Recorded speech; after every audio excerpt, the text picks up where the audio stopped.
We begin tonight with breaking news. On this vote, the ayes are 51, the nays are 48.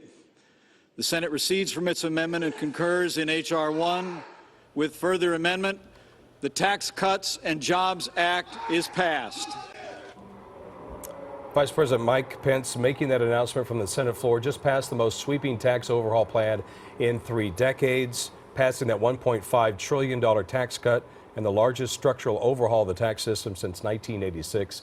Republicans on the Senate floor cheering, but Democrats outraged. Yeah, you can actually hear some screaming going on in the background. Let's get right to Dave Bryan with the very latest on what has happened here, Dave. Well, in fact, there were protesters in the gallery there just a few minutes before this vote was finalized. So, but this is certainly the biggest legislative achievement so far for the Trump administration. But it didn't come easily or quickly. The debate went on for hours and hours tonight in the Senate, and that followed a day-long debate in the House as well.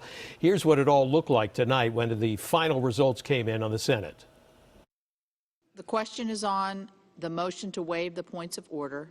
With the bang of the gavel and cheers from Republicans, the GOP tax bill passed the Senate in the middle of the night, early Wednesday morning, Washington time. The Senate debated the $1.46 trillion tax cut bill for 7 hours or more, a debate that focused on whether those who would benefit most from the bill are working class and middle class Americans or the rich and powerful corporations and the wealthiest Americans. And things got heated. The Joint Committee on Taxation just released a report that found by 2027, nearly 145 million middle-class families under 200,000 will either get tax hikes.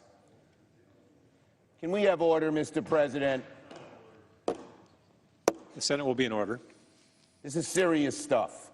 We believe you're messing up America. You could pay attention for a couple of minutes. 83% of the middle class will either pay more in taxes or get little but crumbs. Is that what you intended? Republican Senator Ted Cruz had some fiery rhetoric of his own for the Democrats. The irony of all the high dudgeon from our Democratic friends pounding the table about this is a tax cut for the rich. The only people whose taxes are going up are the really rich.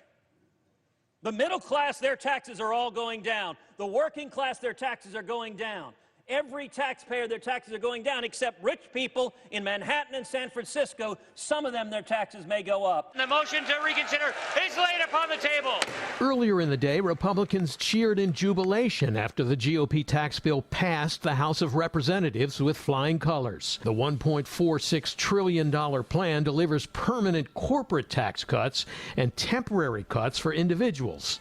Independent studies find that most taxpayers will save anywhere from $60 to $51,000 next year, depending on their income. But by 2027, 53% of taxpayers will pay more than before, even as saving for the very wealthy continues to pile up.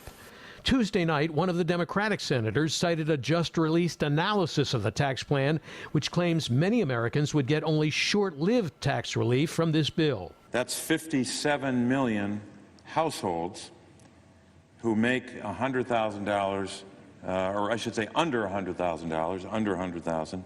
They would see either a tax increase of one kind or another, or a tax cut of less than $9 a month in 2019. At the heart of the GOP plan is the view that slashing corporate taxes by 40% will lead to more jobs, higher wages, and eventually more revenue for the government. If you look at the last 8 years, America has consistently underperformed. Not one year at 3% growth, not one. That's not the best America can do. Now, this is not the last stop for this bill because of procedural problems. There'll be more coming, but it's a fair bet that within 24 hours, this could be signed into law by the president. Certainly a possibility. Yeah, that was just a technicality. So the House will get it tomorrow. They'll vote on it, and it seems like they're going to take a victory lap as well tomorrow. Well, that's what they were talking about. Yeah. You know, things were kind of moving pretty quickly today, and the plans were up in the air. But there was talk about having some kind of event around the signing of this by the president. Not clear yet, you know, whether it's going to happen tomorrow or the day after, but it's going to be soon. If not tomorrow, then it takes effect in January?